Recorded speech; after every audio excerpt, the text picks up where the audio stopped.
Welcome back, ladies and gentlemen. We had a much longer wait than anticipated. It seemed there was a miscommunication about when this match was supposed to start. The scheduled the posted start time was 25 minutes ago, and I think Alliance were under the impression it was starting on the 45 of the hour.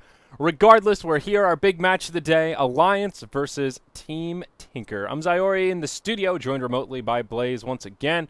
Blaze, my friend, what's up, man? How you feeling coming into our last game of the day? Feeling pretty good. Expecting a lot from both sides. Obviously, Team Tinker have really been performing amazingly well in the recent games that we've gotten to see them, but Alliance have a lot of history of really skilled players, and even Chesty and Misery joining in with the roster. It seems to be fitting pretty well. Their last game versus Empire wasn't the strongest. Yeah, I think you and I both agree that there was a really good chance of Empire taking it, if not for a few major mistakes. But nevertheless, Alliance, they'll go into this with a different strategy in mind, and maybe that'll allow them to push forward with the game. Right now, obviously, there's a lot of members that have played Brewmaster. Admiral Bulldog has taken it off lane. We've seen Chessie pick it up for the mid, so it's a good flexible pick, and it's a good way to open this draft. Yes, it certainly is. We even see some interesting bans coming out here. Team Tinker banning out the Doom and the Enigma, the one that really stands out. Certainly we've seen Enigma picked up a little bit here and there, mostly as like a fourth, fifth pick kind of niche pocket strat almost, if you will. But seeing him in that first banning couplet is just a little bit odd. I haven't seen him first or second picked in quite a while. Yeah, I mean, obviously EGM knows a little bit more about Alliance's drafting style than anybody else, so feeding the information to PyCat and controlling things, maybe they're worried maybe about a Naga Siren plus Enigma, because obviously Loda loves to pick up the Siren when he can. But in general, yeah, it does seem a little off and a little interesting, but in either case, it's a very prevalent hero in the metagame and does add a lot. For now, though, the two heroes that are going to have the push potential is going to be on the side of Team Tinker with the Death Prophet and Nature's Prophet. So the dual Prophet's going to be able to knock down towers pretty quickly and also have a lot of early Roche potential. So we'll be seeing that very frequently. As far as the matchup between Brew and Death Prophet, she generally edges out just a little bit with her Crypt Swarm spam, but it does rely a lot on rune control. So we'll see if Alliance keeps that in mind. Yep, and the glory that is bottle crowing makes that lane just a little bit easier for the old Death Prophet, and we'll see. Some Brewmasters like to grab the Drunken Haze to slow down her last hitting prowess, and others, well, not so interested. But it will be a second pick Bat Rider here. Okay. Bulldog won't be able to play his Nature's Prophet this time around, but I reckon that'll be him taking helm on the Bat Rider.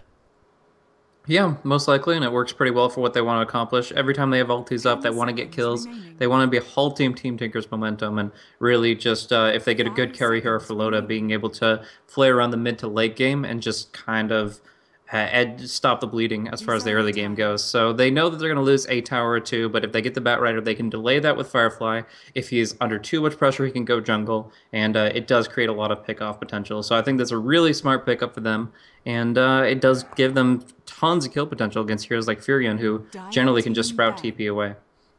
Yep, very true, my friend, very true. Let's take a gander at the bets and see what the fans are thinking here. They were a little upset to see the Alliance were the 40 in the compared to the 60% of Empire in the last match. Here things will level out a little more. Team Tinker about 54% over the 46 of Alliance. So a pretty even matchup. And actually we can also take a look at the grid. We're getting to that point of Starladder where standings are actually a little bit important. Alliance are currently 3-1.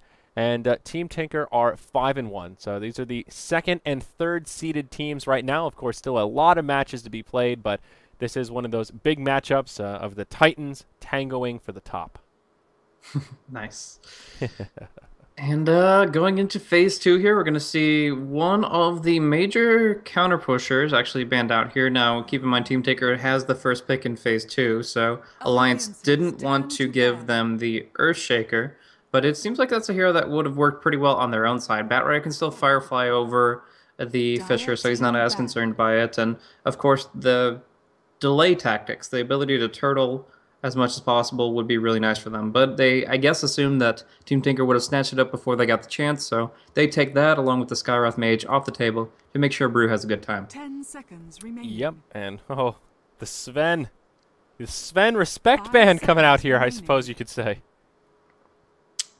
Yeah, that's pretty interesting there. I mean, obviously, Batrider scales pretty well with movement speed, so Warcry helps him out quite a bit. But Yeah. I don't know. EGM was joshing Ake a little bit. He's like, "Why didn't you pick up this Fen? Why'd you leave it to the new guy?" But I don't know. It's just intricacy of the draft that is known amongst Alliance's these pro turn to players that have pick. played with one another for a very long time. And in this Yeah. case, they're just trying to negate the Death Ball, take out the Viper, take out the Sven. He also does work well against Death Prophet, that extra True. armor against her ulti, so a little bit of extra synergy there, or counter potential, I suppose, is more appropriate against the DP.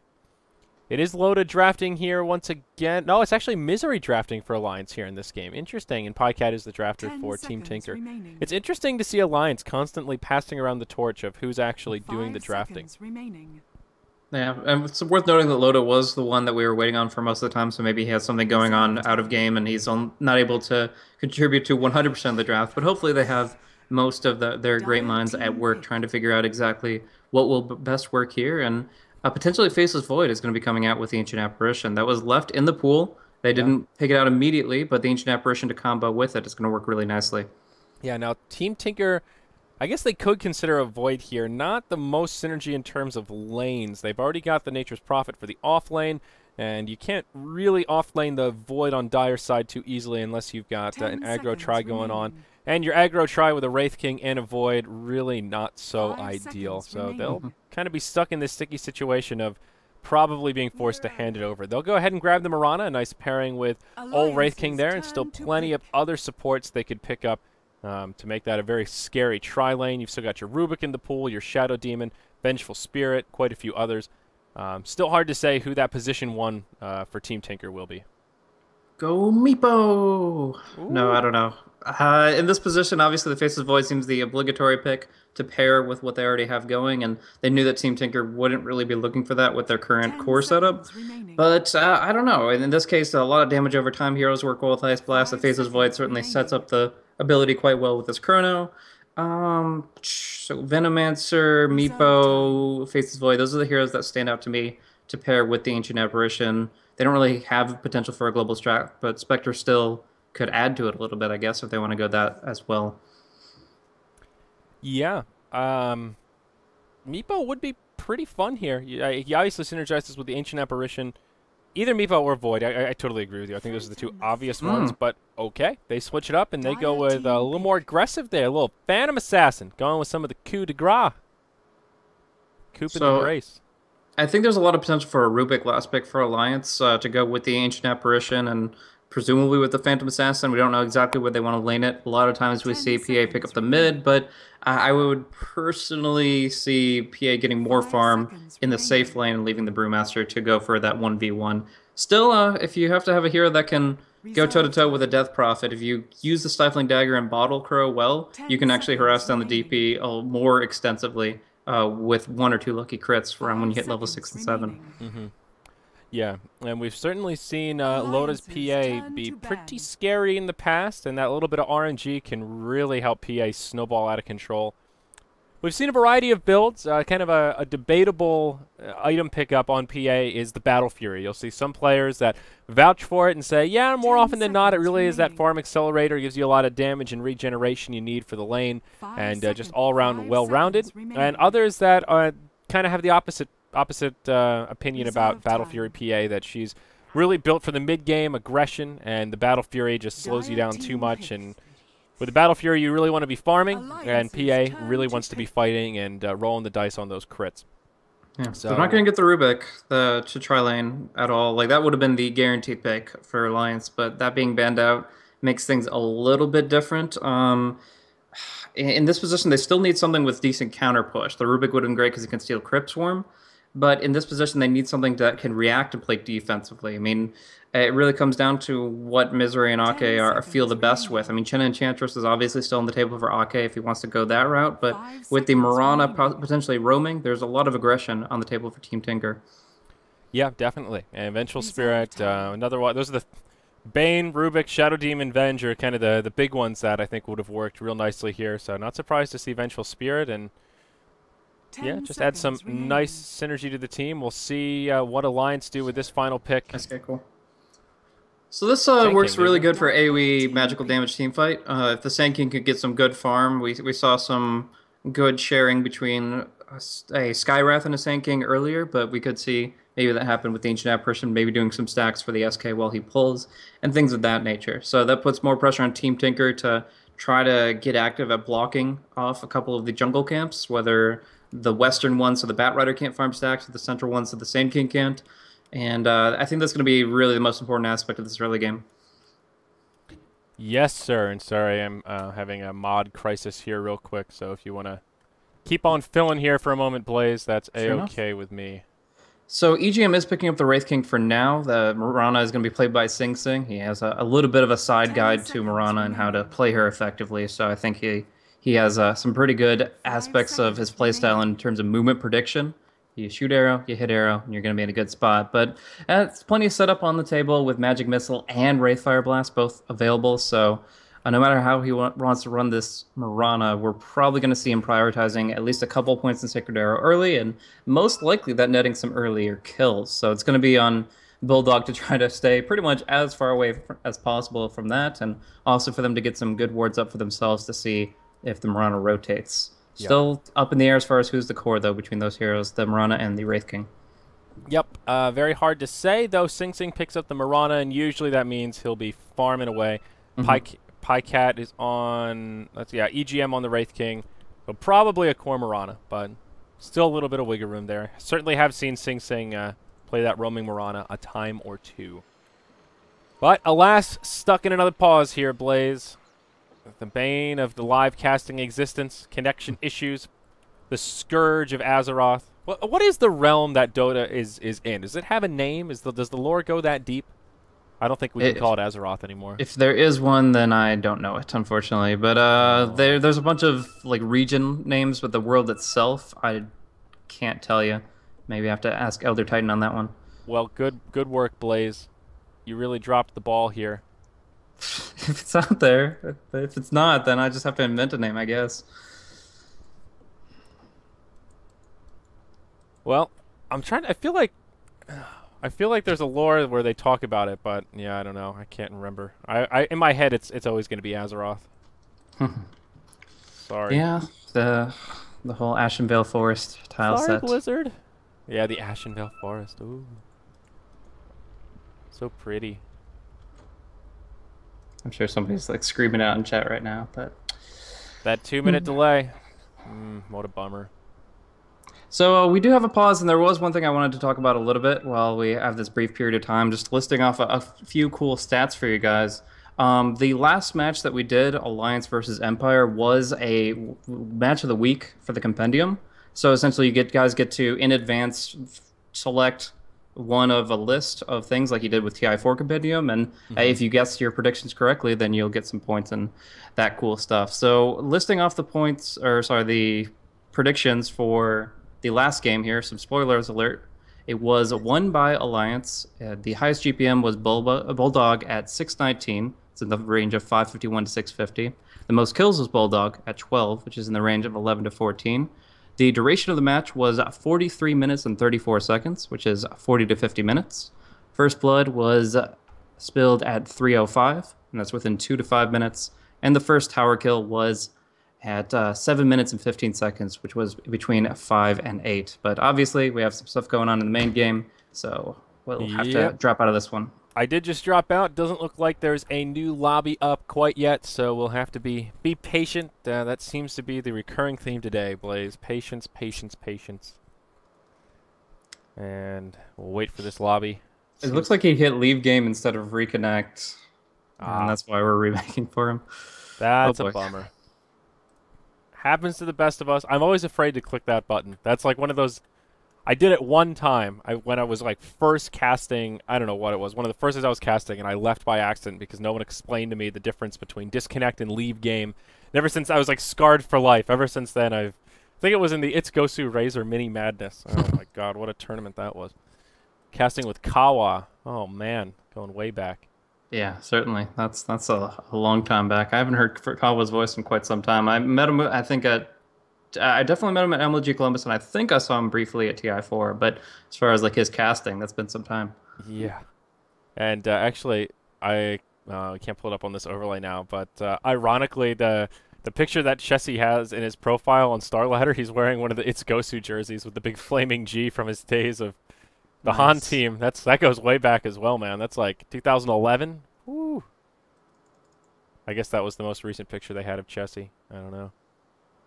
Suppose so. Here, let's They were see. different times. Oh, I can't pull it up on this overlay. Gotta wait till we're in game. Bummer, man. Well, I don't know why we don't have a new lobby yet. I have no. I guess the. I don't know. I don't know what to say here, Blaze. I don't know. I'm not in control of the lobby. I hope they're not starting without us, but I see nothing. Yeah, no, I think that they're still have admin issues on in that regard. But yeah, we had so much time killing go on yesterday that don't even know what to add to this at this point in time. Obviously, we don't Oh, want to cut the VODs, but there we go. new lobby is up. We're getting Woo. into it, guys. So it'll just be Look at a that. couple minutes, and we will be seeing some Dota action. Yeah, I'm slowly amassing pro players on my list, and it does come in handy in stuff like this. So you know if they're in the lobby or if you're stuck waiting. But all right, we've got a game, and we should be able to rock and roll here momentarily, folks. Do do do do do do. So overall, do you like one of these drafts better than the other here, Blaze? I know it's kind of a hard question to ask when we're not staring at the draft, but Well, I make it a point to try to remember them as best I can nowadays because there have been so times where I'm like, oh, who was that last hero? And it's so annoying. But in this case, it really comes down to the early game. I think if Team Tinker is able to pressure the jungle of Alliance well enough that they can prevent Batrider and Sand King from stack farming for the most part, it'll subsequently put pressure on the PA. She needs to come online sooner. And in general, that's where Team Tinker can thrive and start running over their opponents. So mhm. I think if they invade the jungle and they get that under control, that Team Tinker's draft is superior. But that said, if there's any breathing room for Alliance, they're going to be able to get big fast. What do you think about the Battle Fury PA? In general, do you kind of prefer the Battle Fury build, or like maybe more like a phase drum right into BKB kind of a style? Yeah, that I think the latter is my preference in general. I think that the state of the metagame right now is if you want a lot of gold, you have to earn it. You have to fight for it because if you're just trying to set back and get four Midases on your team and two Battle Fury farmers, it's just not going to happen. Like that's why Anti-Mage just doesn't work. Is because he not only has to not contribute to his lane very much in order to get to the Battle Fury stage, but then he still has to get one more item to even be relevant whatsoever. I really feel like the battle builds are where it's at right now, and in general, that's what I would find as preference. If the tempo works, if they start getting some good fights, get an early blink on Sand King, I could see the Battle Fury working, but otherwise, I would have to say that it should be Loda taking it down a notch in terms of farm and focus on the combat. Yep. The last time had the privilege of casting a Loda PA, he found the best of both worlds, where he was fighting. I think he went like phase. I don't know if he went drums, but he went early phase boots. Probably got an Aquila. Went fighting, got a couple of kills, and around level 8, they just took this huge team fight in mid. He got an Ultra kill, and then got a Battle Fury, and then was just killing people with the Battle Fury. And it's like, well, that's one take on PA, I guess. You can get the farming item, use the cleave for damage, and just kind of farm heroes. So that is an option. I know Loda does like the Battle Fury, but he does try to stay aggressive. So it's sort of this odd hybrid build that, I don't know, it sort of gives you the best of both worlds, because if you get the hero kills, that's great, you're balling out of control, and if you don't, you still have that farming tool to rely on, but it does definitely depend on getting some of that early momentum, maybe finding a kill or two in the lane, and you know, getting that Battle Fury up at a decent timing. Yeah, But I we'll think see. that right now, looking at the fact that they have three heroes that need blink daggers this game, that maybe he'd be better off just building a Vlad's. It's generally a supportive utility item, but in this case, they need the armor against the Death Prophet and the Vengeful Spirit, and as well, the bonus damage will apply to the pandas very nicely. So that's just my take on is maybe just get some good utility auras and get the team rolling as a whole. But if he gets free farm and a lot of momentum, then that changes everything. Yep, you're exactly right about that, my friend. And there you go. I just wanted to show off that Chessie picture. Look at that handsome man. Well, you can't see it here in this portrait, but that's the Flamin' G, the Gosu G right there. Oh, the memories. Well, let's introduce some rosters here. Radiant side, we've got Team Alliance, the marginal fan favorites here. And it is going to be Ake in the bottom lane on the Ancient Apparition. He'll be joined by Loda on the Phantom Assassin. Chessie will be taking up the mid on the Brewmaster, and that puts Admiral Bulldog in the off lane on the Batrider. Misery will be on the Sand King, joining the Bulldog for now. but we'll more likely than not see Misery roaming around. He did start boots first with a little bit of regen, so I'm sure he'll spend some time in the jungle. Team Tinker, they invade and they drop down a couple of sentries, and they will make that Sand King's life hell in a handbasket in terms of stacking and farming, and that will delay his Blink Dagger quite a bit. They also get an Observer down, very aggressive in the lane, so stands to reason they'll be nice and aggressive here in the off lane. Will be Sing Sing's Mirana, Bulba's Vengeful Spirit, and EGM's Wraith King for the killer tri-lane. Here going aggro. Yeah, and they've got this great lane ward placed behind the tower that's not going to be sentryed at all, and this will give them vision for even a easy first blood off the tower. Like, Loda might not die here unless it's like the best arrow you've ever seen, but they're going to actually go for it. Wraith Fire Blast to start. They will follow up with the Magic Missile, but they won't get the arrow until he Blink Strikes away, which is far too late, far too far into the tower, and that's a lot of mana committed. That's a little unfortunate. Sing Sing just couldn't find the initiation there. The creep line was right in his way, and absolutely no opening. Up top, Pycat maybe will get jumped on by Misery. The old buddies here, they know each other too well as Misery gets scouted out. The illusions from Nature's Prophet will do a fair bit of damage to him. Forced to Burrow Strike, and Pycat will take some damage, but will just end in a pretty even trade there of back and forth. It is Koikva solo mid on the DP up against the Brewmaster, like we talked about. Sand King will pick up a smoke very early on with his first bit of gold, and that means we will see Misery roam around earlier rather than later. Yeah, so it's interesting because Alliance essentially has turned this jungle-dependent lineup and said, screw the jungle. Just not even buying any sentry wards, not trying to control that, just deciding to be active elsewhere. So some pulling from Ake is all they're really going to get out of the neutrals. Otherwise, it's going to be a lot of movement from Misery. So the boots and the smoke, again, no sentries. And yeah, even the Brewmaster has gone for a very bare bones build with the Stout Shield. So right now, they're just trying to be active, but without TP scrolls, and most of the action happening on the bottom lane, it's going to be hard to make plays happen in their favor. Yep, pings coming out in the bottom lane as Team Tinker do smoke and rotate their two supports, Bulba as well as EGM.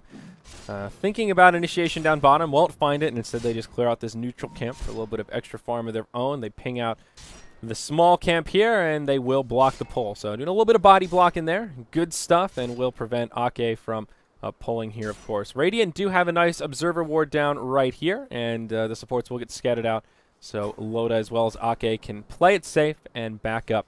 PA doing a good job, last hitting with that Stifling Dagger, 6 CS up on her. Not quite ideal, but certainly not too bad, and just about keeping up with old Sing Sing here on the position 1 Mirana. Just one clarity will keep him full, so he can just keep doing that all day long. And as he hits the odd levels, that's going to be that much more reliable. You can get, now that he has 2 in it, it's going to be doing a lot more damage. And to the creeps in particular, that means that he should be guaranteeing CS each time. Yep. Mid lane is going the way of Koikba. As we talked about, DP should pretty much win this lane. Rune control is important, and Chessie did grab that 2-minute rune. It is a double damage in the bottle. So that'll give him a little bit of extra last hitting power, but Koikva just doing a good job racking up the last hits and harassing with the Crypt Swarm. Pretty standard stuff coming out of that DP. How's our top lane doing? Bulldog 11-5 versus the 10-2 Pycat. So again, a pretty even trade up here. This is one of the more even of the lanes, at least in the first few levels. Once Bat Rider gets lasso, the Prophet has to be a little more careful. They both started boots first, so no real edge on either side here. Yep, we're going to see smoke movement come out from Misery and Ake. To this point, Misery has kind of felt a little bit lost. He didn't know exactly where he would call home and where he was going to stay. But if Chessie gets a little bit aggressive here, they can go for Burrow Strike into Clap. Koikva's now in the river. This is the perfect time to move in, and they should be able to connect. But moving into the southeastern end, the boots first advantage is all that's going to get them here.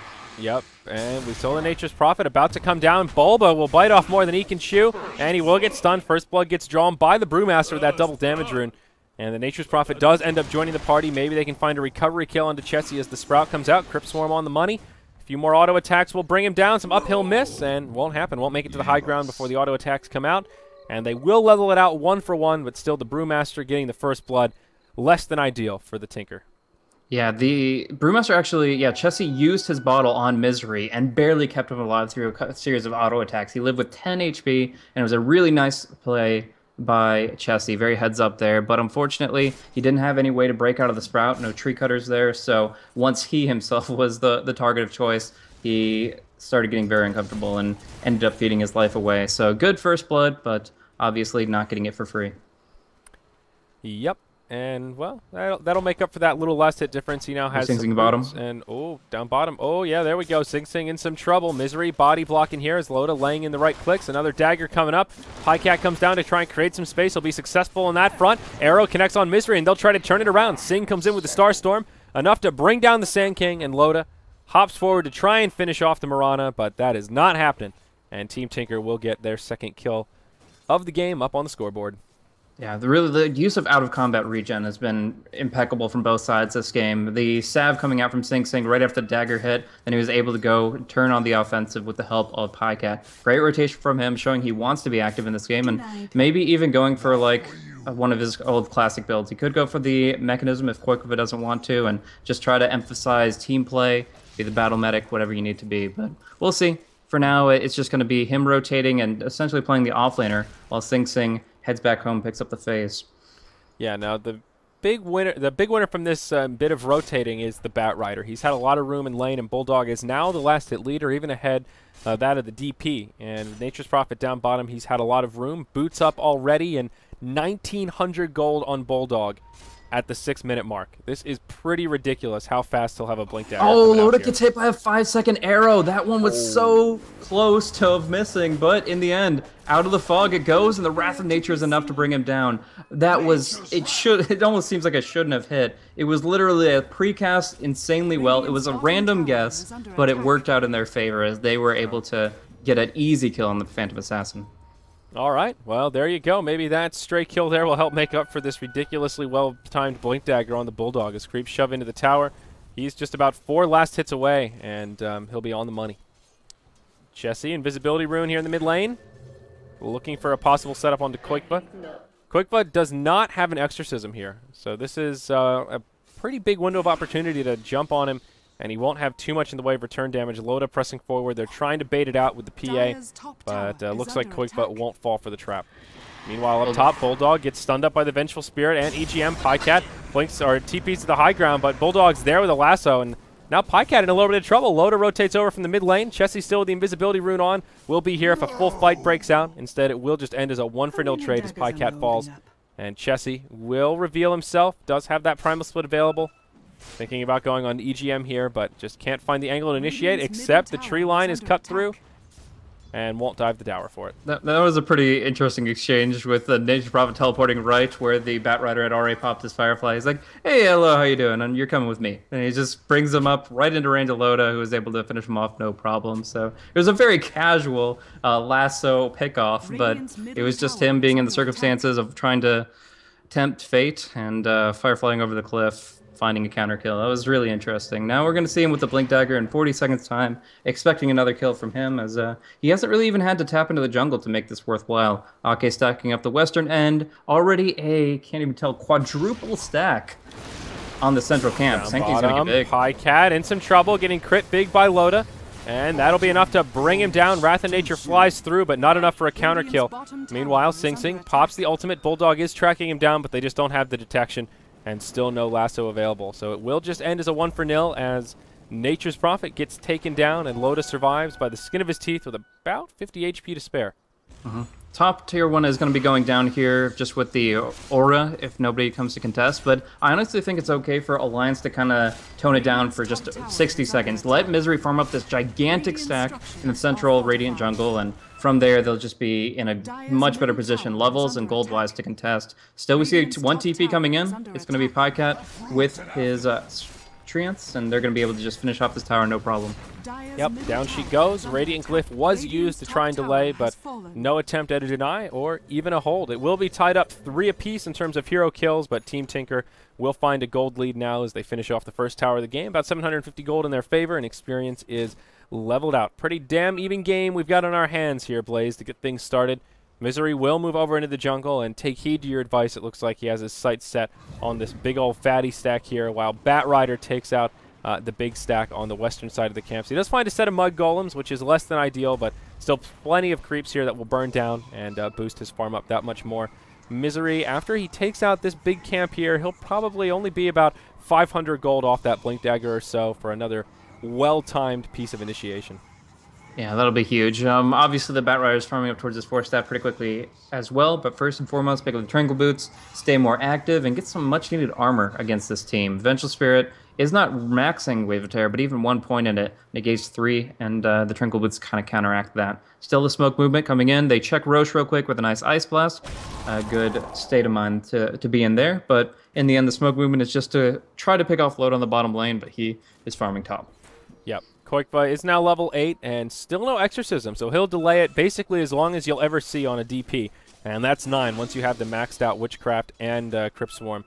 Almost grabbing enough experience with that creep wave, but hell, they might not even need his ulti to finish off this tower down here. They know there isn't a glyph available. Alliance are grouped up in the mid, and they ping out this tier 1 tower. A few heroes smoked up, and Tinker will need to be careful if they come to the tower's defense, but so far it is just a free tower kill in the bottom lane that will push them further in the lead, 2-0 in total tower count. Now we'll see how they choose to react in terms of defending this mid-tier 1. Dire do have a glyph available here, so making a hold is certainly a possibility. DP so close to level 9, and I think if they want to take a fight, Koikvat definitely needs that Exorcism. Yeah, the Dire Observer Ward in the middle of the map saw the smoke, so they knew full about it. The pings came out immediately, and that's why they didn't just TP to the tier 1 to defend. They still might get picked off, though, as the Ice Blast will come through. A lot of damage bursting forth. Yep, EGM will skill up the ultimate here as he does fall, procs the Reincarnation, and comes right back up, takes a stun right away, and falls shortly after. It's a 2-0 to get things started. Sing with a Star Storm tickling the side of Alliance, but doesn't look so likely that Team Tinker will be able to do much in the way of a counter kill here. They throw down a sentry in tower range. Sing pops the ultimate, but it won't be enough. It'll be a 3-0 exchange as Alliance will claim their first tier 1 tower, and a pretty big team fight to gain some momentum. First primal split from Chessie proves successful.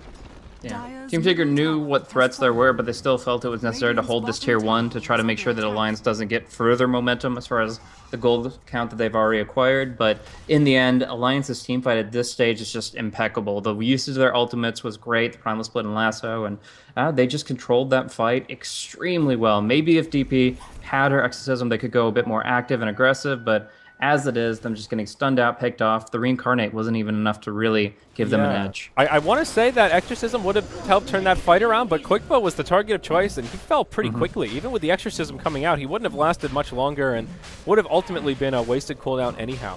Team Tinker with the right ideas, they move straight into the Roche pit. Radiant don't have really any vision here to confirm, and with the Exorcism still online, they will secure this Roche quite easily.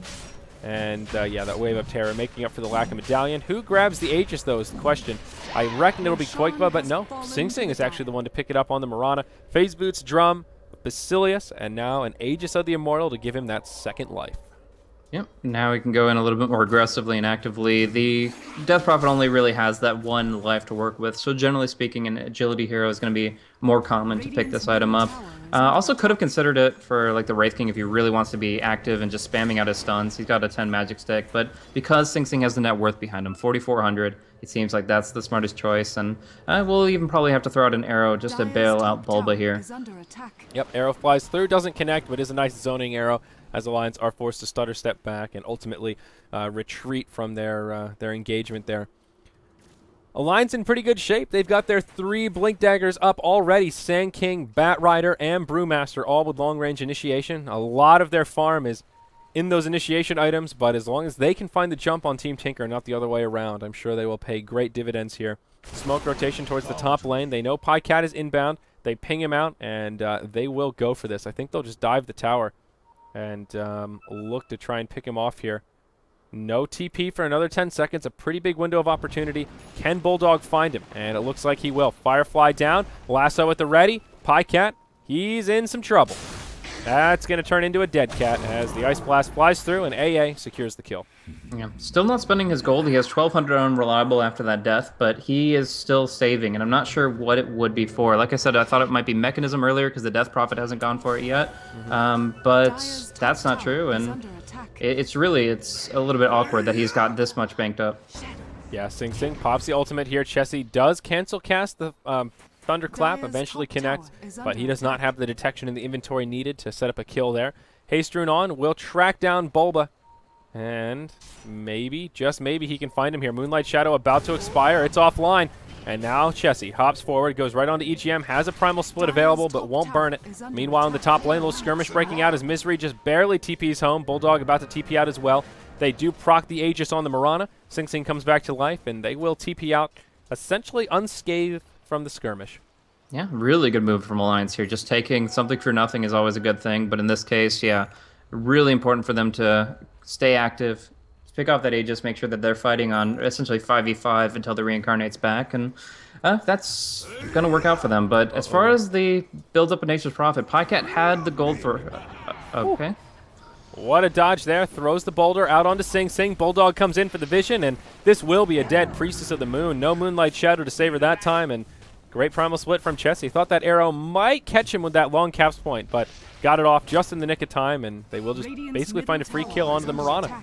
Maybe not for free, though, as this mid-tier 1 tower taking some heavy damage. Glyph is available. Alliance will burn it, and they will come to its defense.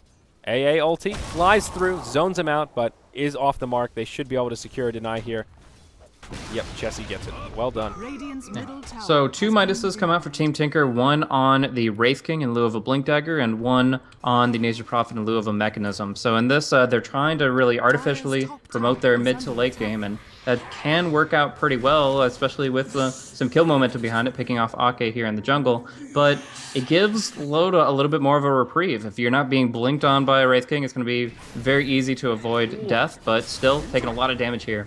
Yep, Misery comes in. The arrow just barely off the mark from Loda. He still is on the retreat as Pycat's coming in. Misery does have an ultimate available here, but can he actually find an opportunity to channel it is another question. Chessie now hopping forward. Burrow strike onto Mirana. That'll finish him off. Now Pycat left all alone. He'll get turned around upon, and it'll be a 1-for-2 exchange. They thought it would be a free kill on the Ancient Apparition, and it ends up costing them much more than they bargained for. Bulba on the run, but maybe not out of the clear yet. Takes a Drunken Haze. Chessie in hot pursuit. No Blink Dagger for another 5 seconds, and he will be forced back as 2 TPs come out. Wow, that is a big reaction. And Chessie will be more than happy to burn almost 300 gold worth of TPs just for pursuing the Venge.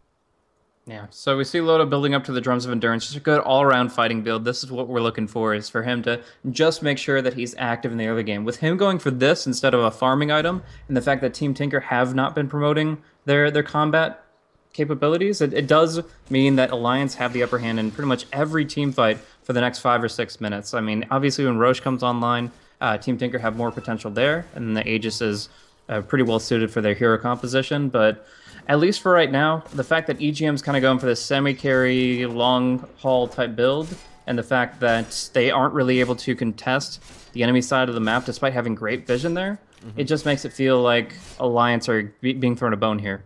Yeah. It'll really pay off for EGM, maybe 30 minutes down the road, but getting there will be the tricky part. And he was off to a slow start.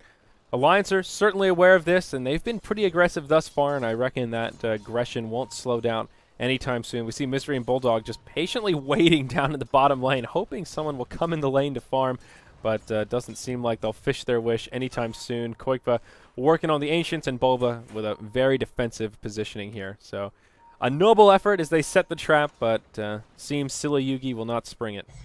Yeah.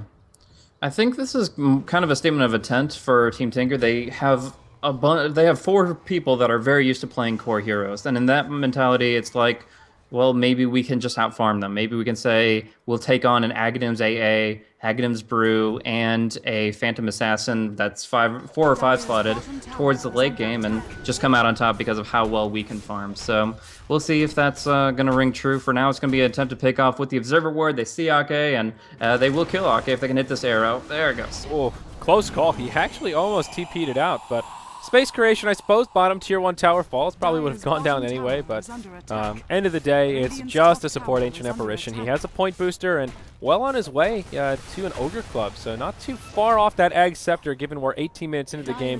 Fairly decent farm on him.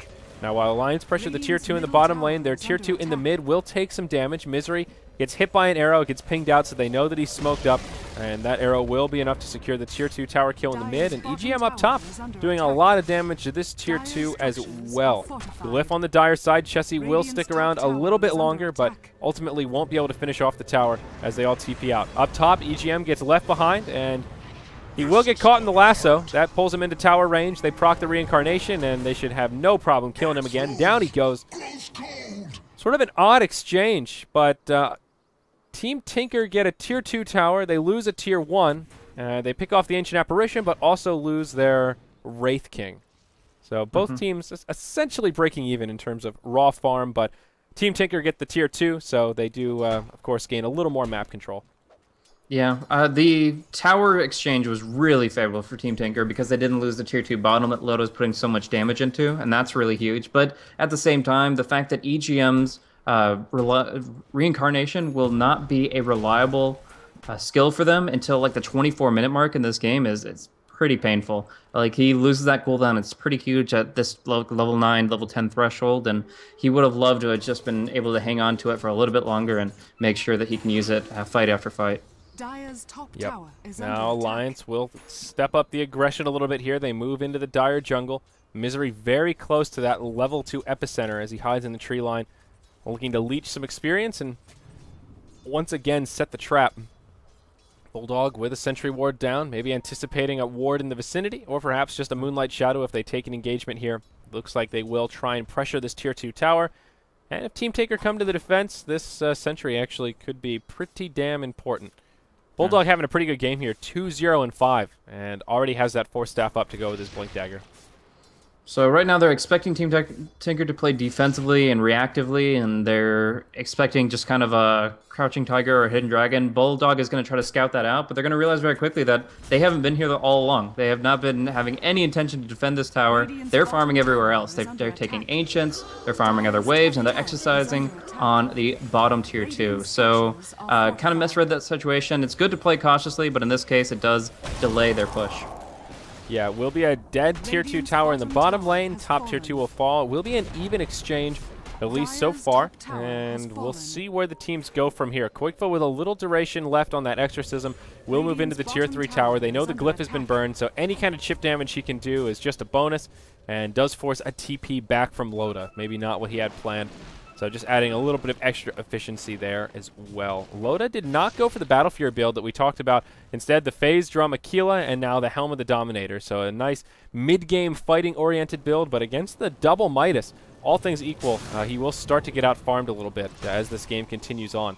We do see Team Tinker with a gold lead now of about 1,500, but Alliance still holding on to a 3,000 experience edge. But Roche is going to actually have a really long respawn. Like, right now, Team Tinker would be in a pretty good position to just get some sentries out and try to take that, as long as they keep tabs on the Sand King's positioning, and the Bat Rider as well, I suppose. But right now, the spawn time is as long as it can get. It's like a 10-minute, 58-second spawn. Yeah, you don't see that one too often. That literally is max respawn timer. Unfortunate for Tinker. Yeah. Oh boy. So they're going to scout it out. They're going to try to contest a Roche that doesn't exist, and in the end, it's just going to be a little bit of lost time. Is that cliff jungling? Is Pycat even baiting out TPs? He's considering going out to the western front, and yeah, he's going to be jungling on the side of the Radiant here, kind of a backstab, but will pick up some extra income as a result. Yeah. Now, Chessie does have 3,000 gold, and there you go, picks up the remaining pieces for that Ag Scepter. Always a big item pickup on the Brewmaster, really ups his utility and potential damage output. Top lane, Koikfa caught inside of a lasso, will get force stabbed back. In comes Misery with the Burrow Strike Epicenter, and that makes a kill. Moonlight Shadow was deployed, but just doesn't matter. They didn't even need detection for that one, as they had plenty of damage. Yeah, but now losing all those cooldowns makes it very difficult to contest Roche. Bulba's going to go in, maybe considering swapping Loda, as they don't have any way to respond easily, but it looks like it's just going to be disengaged until the Death Prophet gets up. You don't want to start a fight 4v5, but once DP is up and with Exorcism at the ready, they can easily take any fight. The Ice Blast, the Primal Split, they are painful threats, but if you just position yourself carefully to mitigate its potential damage, then you're going to be still able to take it in the end. Yep. Chessie's Ag Scepter is now in tow, and they will just pressure this Tier 2 tower mid. Looks like Team Tinker won't come to its defense without their DP, and they will just let it go. That takes the total tower count now to 5 apiece. Only one Tier 1 standing. And, oh, Radiant Courier gets picked off. Cheeky little plays from Pycat there. Yeah, he's been hunting that thing so damn long. That's like the third TP, I think, tried to pick it off, but finally he gets it. Alliance move into the Roche pit now. Arrow flies through and does hit Bulldog. They do not have a particularly fast Roche lineup here. No Medallion, no minus armor. They'll get it down to reasonably low health. We see Bulldog on the high ground, but Team Tinker, they're smoked up. They're ready to initiate, and they will contest this. Bulldog needs to be careful. Takes a bash from Roche. Oh, boy. Playing with fire. And, oh, arrow flies through. Blink from the Sand King will keep him alive. That was the initiation Team Tinker wanted, but quick fingers from Misery will keep him okay. Roche at about half health, regenerating quickly. I don't think Alliance can stand here for too much longer. This They got FE in 15, so Chesley's going to initiate, and they're going to be able to follow it up nicely. Yep, there we go. That's the initiation they wanted. EGM will take some pretty serious damage. Ice Blast will be off the mark. There's your reincarnation to get things started. Quick Play is off to the side, and they'll just go right back onto EGM. He gets stunned up. He gets crit down, and he will be the first to fall. Now they get pinged out. Alliance will hop forward. Pycat caught by the lasso, gets completely isolated. The Epi flies through. A lot of damage on the Nature's Prophet. They isolate Bulba as well in the Tornado. He doesn't take damage from the Epi, but he falls. The Shitty Wizard off to the side, almost moving into harm's way. Double buyback now from Team Tinker. The Vengeful Spirit as well as the Nature's Prophet. They do want to contest this Roche, and now Koikfa comes in with the Exorcism. Misery will be in some trouble here, caught in the Sprout, and will fall as they pop a dust and interrupt his Sandstorm. Now Brewmaster caught inside of the Yules. He will get stunned, stunned again, and thrice. Now he will fall, and the buybacks will prove worthy for Team Tinker. They'll press forward. Alliance will not be able to repel, and now they'll head straight for the Roche pit. Are there any buybacks available on the Sand King or the Brewmaster? No and no. Only 20 gold away for the Brewmaster, but still can't afford it. Ice Blast comes in. That will give them some intel. Maybe slow down the dire side just a little bit, but with the Vengeful Spirit, she can shoot that wave, and this should be a Roche going the way of the dire. Yep. 2 necessary buybacks to actually take that key objective, and I guess it is worth it in the end because they wouldn't have been able to turn it around as hard on the Brewmaster without it. The Yules into Arrow was the big thing there to secure that kill without really committing any major abilities, and from there the finish off was nice and clean. So as far as who wins out, it really comes down to how the Aegis is used in the next 6 minutes. If it just dies out, I think that Alliance are calling that even, and in this game, even is better. But that said, if the Aegis is used to take another objective, then Team Tinker definitely won out. Yes, I would agree with that. And Ice Blast will fly into the jungle here, just scouting around. Koikbud down bottom. He will take the Aegis this time. Not the Mirana, but instead it will be him, as I guess he is that target of choice. As we've talked about many a time, Exorcism does not persist through the Aegis. So generally not the best Aegis carrier, but still we'll give him that get-out-of-jail-free card if he gets jumped upon. Pycat's Handamitis is starting to pay off now, has picked up the full Mjolnir after that initial null tally. And the power treads here, but whoa, daddy, almost crit down by Loda up top. Just barely survives, and now Loda goes back for the Battle Fury. Perseverance, Claymore already picked up, and he's close to it, but an interesting timing. About a 28-minute Battle Fury coming out. Yeah, it is a little odd to go for this item at this point in time. You're not playing up against illusions, or the only summons you're really dealing with is the trance from the Nature's Prophet, but all the same, it's a good amount of damage, it's a decent amount of sustainability, and he obviously will be able to do things like Ancient Stack and farm very, very cost-effectively. But it is slow, it isn't really the timing that he's looking for, and he's just going to have to make sure that he takes full advantage of the stack play of his teammates in the near future. But Jungle's fair, still... though, he's #1 on net worth, so it's not like it's a recovery Battle Fury. It's more of a, I'm doing well in farm, and I need to continue doing well in farm kind of Battle Fury. So I guess it kind of makes sense if you look at it that way. Yeah, the concern here is whether or not he'll be fit for combat for the next couple of fights. Up against a Heaven's Halberd that the Wraith King has just picked up, it's going to be a hard sell because it doesn't have a BKB to dispel that. They've got obviously a lot of chain stuns they've been throwing about, and it just it gets very difficult from there. Even if you can evade, you're still going to be hit by a lot of magical effects. Yep, Bulldog does come to the defense. Arrow flies through, will be off the mark, but Bulldog's right there in the tree line, ready to jump in with a lasso. He does have a gem, so Bulldog needs to be a little bit careful about how he initiates here. They don't have their Ancient Apparition with him. He's just sitting in the well, ready to throw the ultis left and right. And oh boy, Ancient Apparition very close to his Ag Scepter, and actually with that Tower Deny, will find that Blade of Alacrity. He's also level 11, and this is a very big item pickup. That Ice Blast Ags upgrade is one of the best and has potential to really gain Alliance more momentum here. Yeah, that's huge, and that's going to be a really big deal if Team Tinker start clumping up. But against a Battle Fury, a Sand King, a Brewmaster, and now the Ags Ancient Apparition, I think the main objective for Team Tinker is to just spread out, take pickoffs, and rat. But Pycat going to be the target of choice here as they initiate. They saw his general position with the Observer Ward, and when the smoke broke, that was going to be a guaranteed kill. So very nice movement there. Oh, actually, they just placed that observer ward, so I'm not correct about that one. But nevertheless, they react well, and they actually just, through the fog, judge his positioning perfectly. Yep. So just a free kill there. They get a nice pick off. Jesse finds a haste rune, and we'll be cruising around. Another 2,500 gold up on him. PA already with 1,400 Gs following that Battle Fury pickup as well. So both teams just continuing to farm it up. Mirana getting a little bit more scary. Now has a Maelstrom as well as a Yasha to go with the phase boots and Drum of Endurance. So Sing Sing turning into that carry, but still not particularly scary yet. Tier 3 in the top lane will take some pressure. With the Nature's Prophet dead, they'll feel a little more safe doing this. They know he doesn't have a buyback. A glyph is available for the Dire side. There you go. Pops straight away. Koikva has an Exorcism and a fresh BKB to go with that Aegis of the Immortal. Even if Alliance just back out here, that's still a nice chunk of damage to that Tier 3 tower that they essentially get for free. And they force out a glyph. Yeah, they could disengage very nicely with the Force Staff now on both Admiral Bulldog and Misery, so they can kind of choose when and where they're going to fight. But for now, pushing out the wave up top, getting a huge amount of damage on that top lane, and they already did some damage in the mid as well, so should be easier and easier to break the space wide open if they just get one pick off. That makes it very dangerous for Team Tinker. They have to play careful, play smart, play together, and like I said, together isn't always the best way to do it, because they still need to avoid the major 5v5s against what Alliance brings right now, and just try to go for the rat play. So Pyket's doing that, but without like a Blink Dagger, for example, if he oversteps just a tiny bit, there's no going back. Yeah, and speaking of overstepping, he is in enemy territory here. Does have a TP available, and of course is still sitting in fog, but they're starting to make movements down his way. He does have Treants there, Nature's Call, if you will, scouting it out, and as soon as he sees the troops incoming, yeah, he'll just move into the lane and TP back to safety, or at least think about it, choosing his position very carefully here, and just moves to the mid lane to continue farming. Honestly, I think Alliance will be okay with this right now. They want to sit back and get some of their core items as well. Misery with 1,500 gold as he sandstorms in the jungle.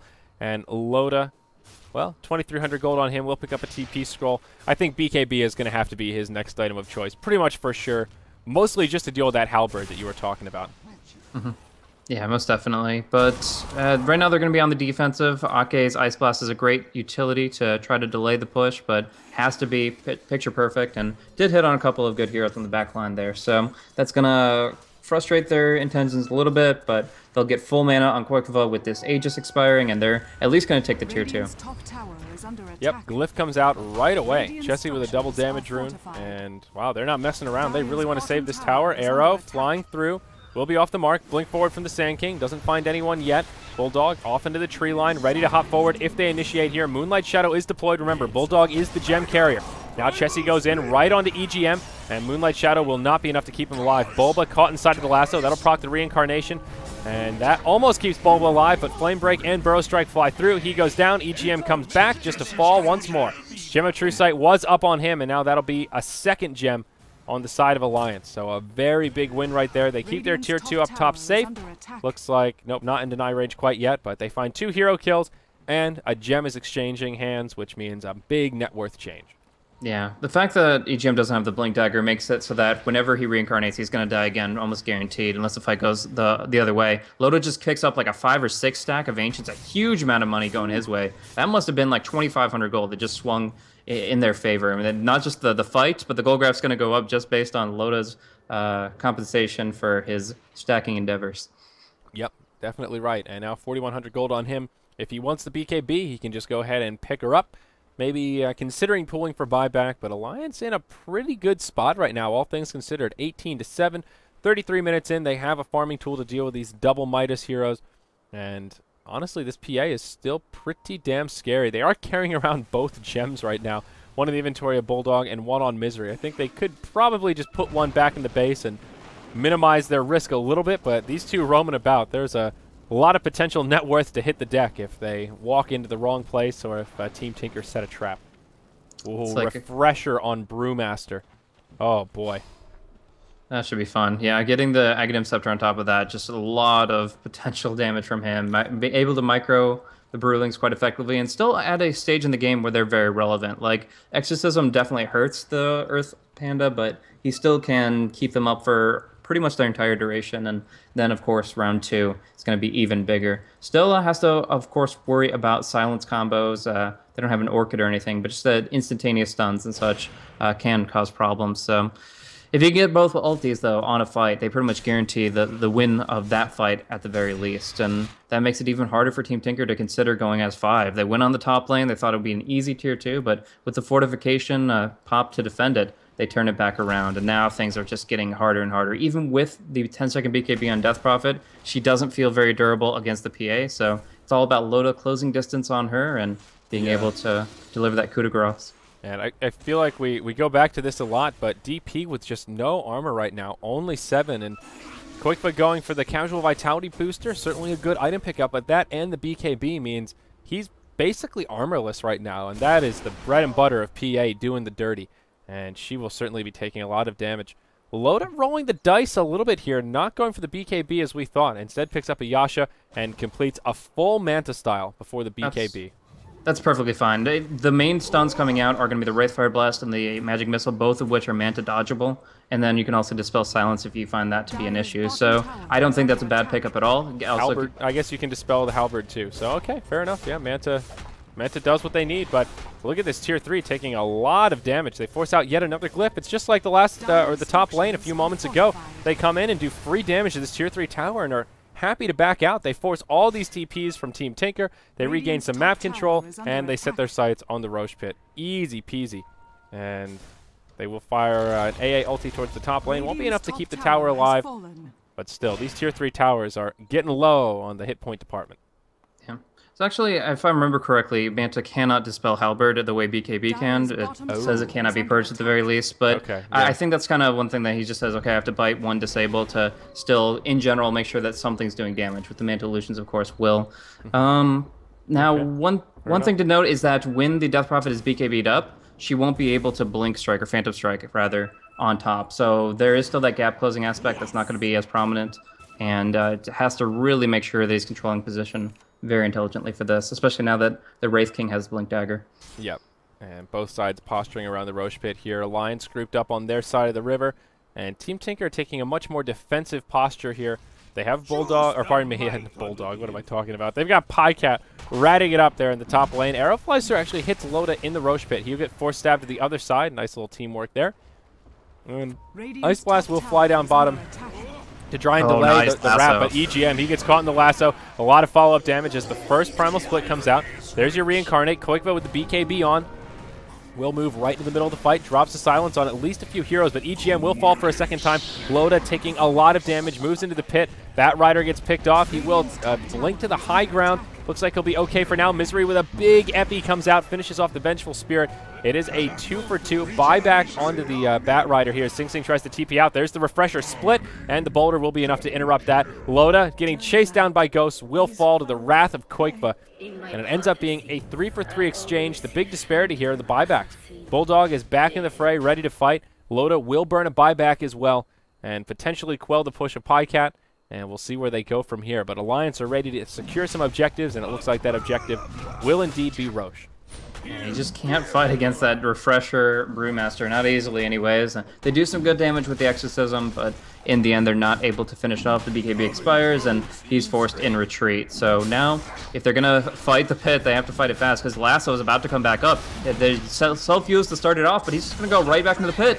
And they force staff him into 3. Oh, man. Koikva nowhere to go, and without an ultimate, not much he can do here either. Roche will certainly fall to the Radiant side. This is third Roche, so Cheese will end up in the inventory of Loda, and Chessie is the one that actually grabs the Aegis of the Immortal.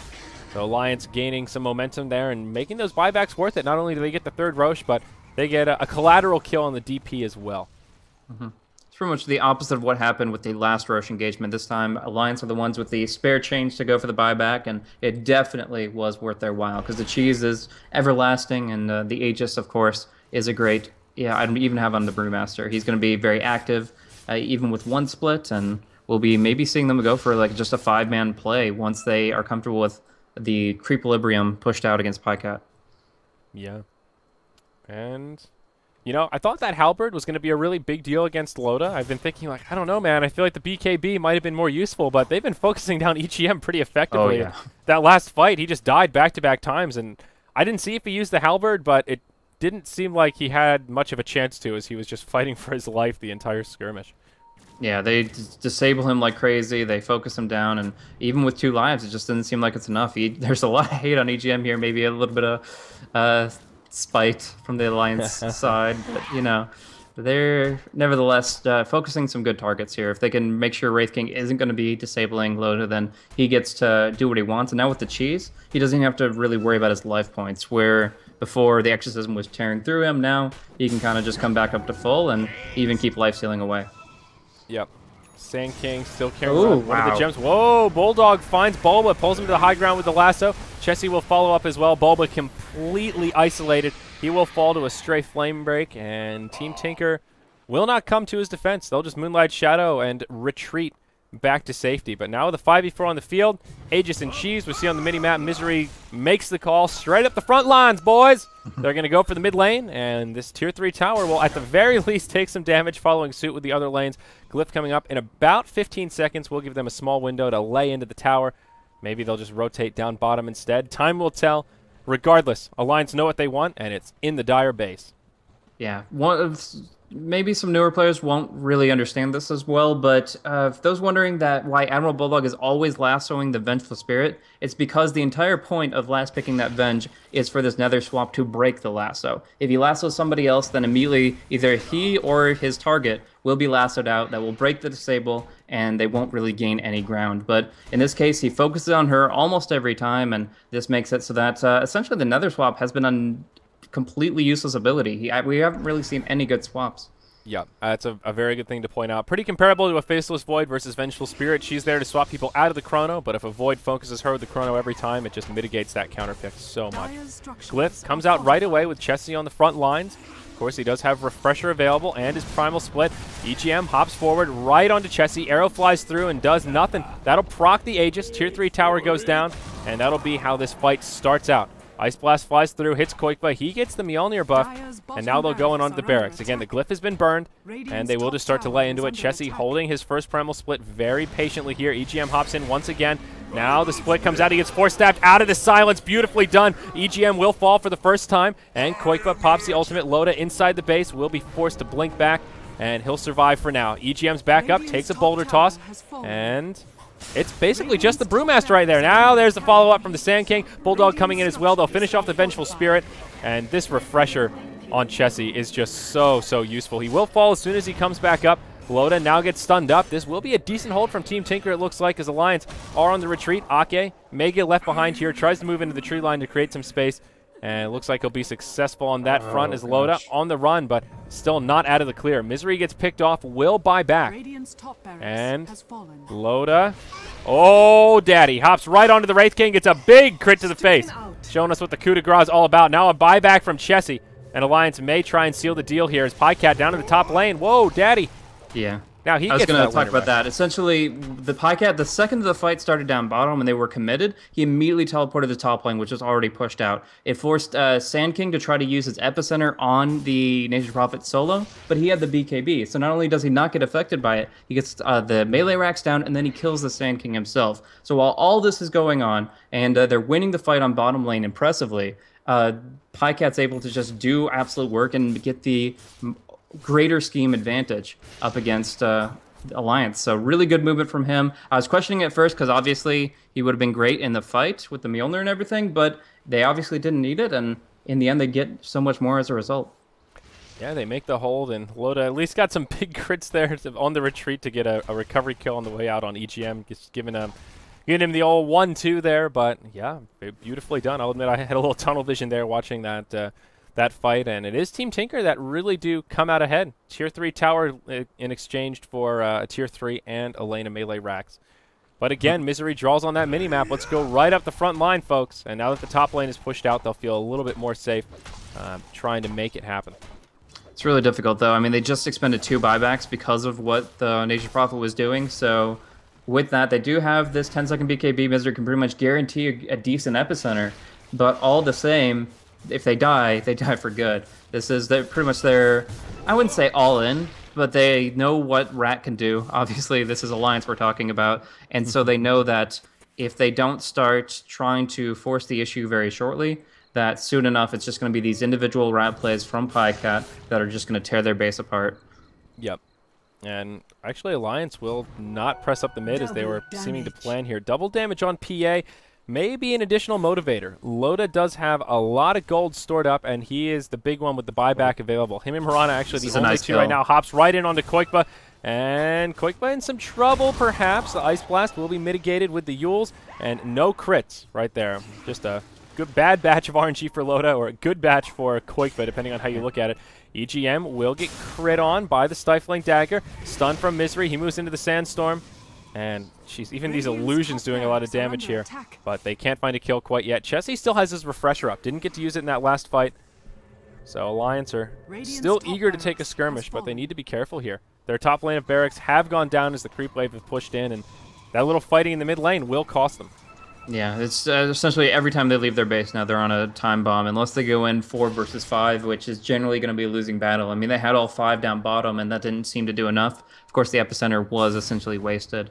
The double damage rune, man, if that was like a double crit from Loda, that would have been like all of Koikova's HP before he could react. But fortunately for him, the only 2 auto attacks that connected were not crits, and there was no concern of that whatsoever. So along with that, TT, they're positioned well. They have their teams at their back, and you can see some frustration from Alliance. They're scribbling all across the map. They're like, okay, we have to take their jungle. We have to take something, because right now we're just losing as the game goes on. BKB will come out for him, though, and that will make him a lot more reliable in these team fights, especially just getting in the nick of time, considering that Blade Mail comes out for EGM. Yep, Blade Mail on him, and also this Nature's Prophet is getting quite big. Scythe of Vice and the BKBs we've already seen.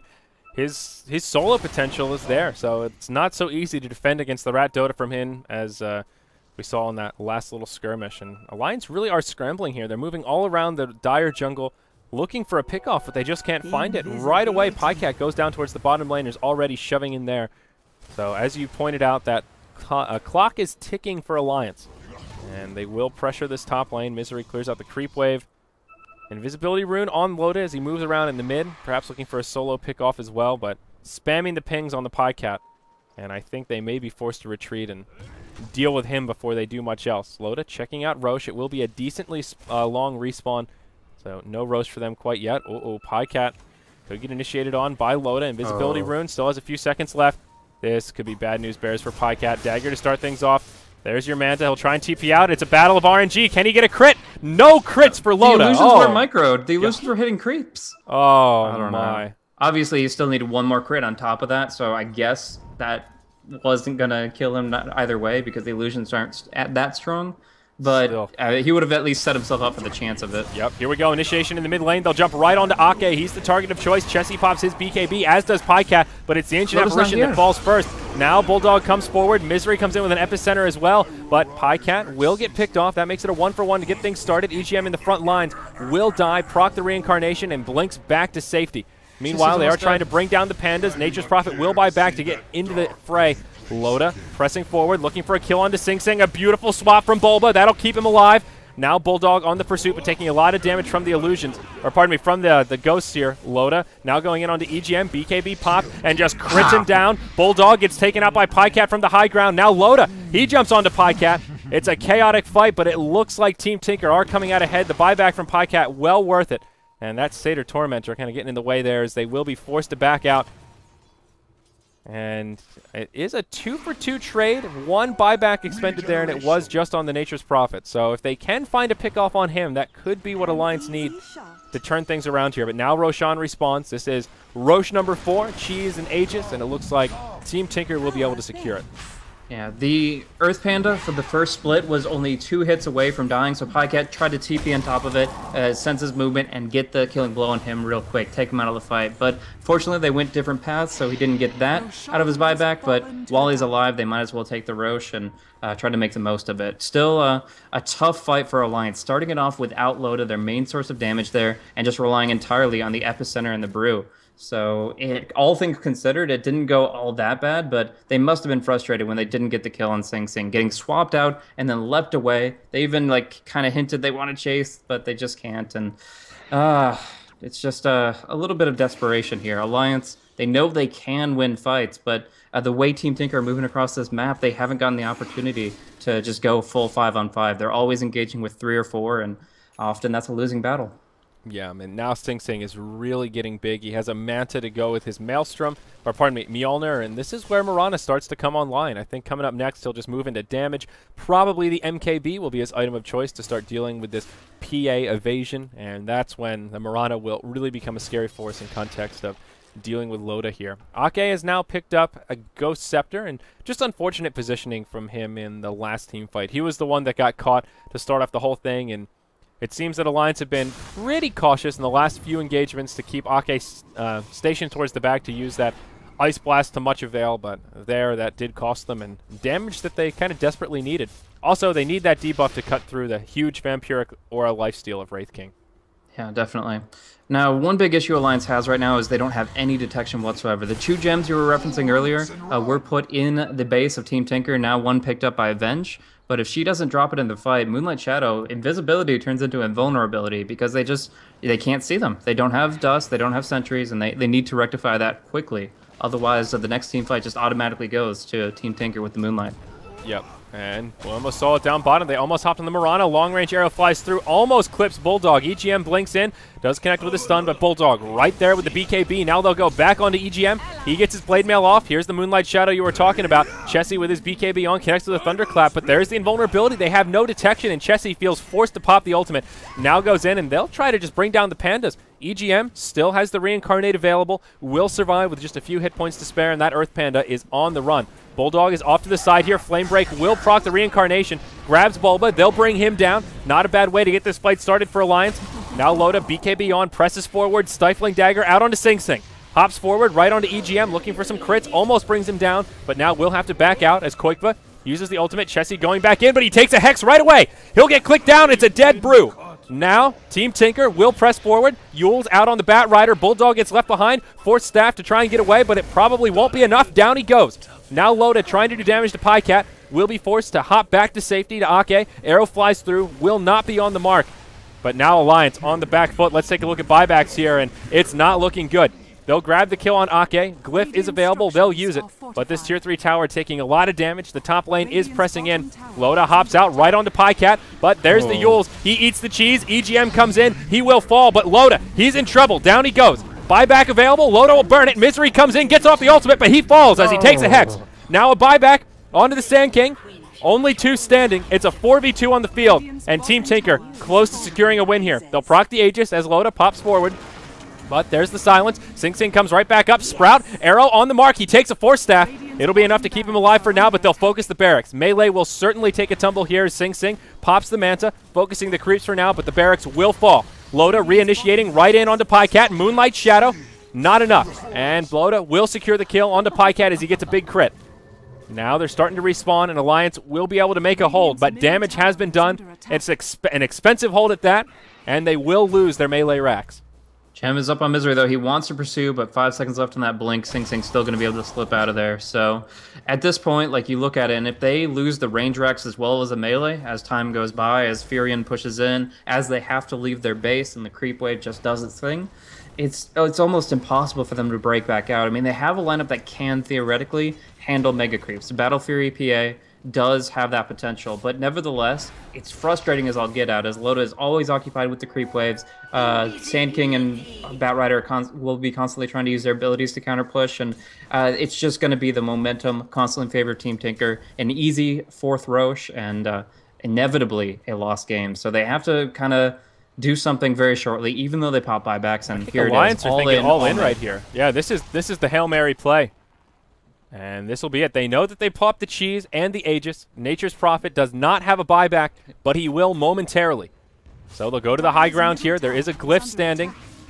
And this is it. Loda gets initiated upon first. Bulldog hops forward, finds Koikva, but he'll get swapped this time. EGM taking some damage. He will be the first to go down, but it's a Reincarnate. He's coming right back up. Bulldog does actually buy back into the game. He is ready. It's not Bulldog. It's that damn Nature's Prophet. Loda's down.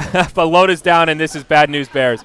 He's down for 2 full minutes, and I think that's it for Alliance. They're on their last leg. It's time to take old Yeller out back and give him the shotgun.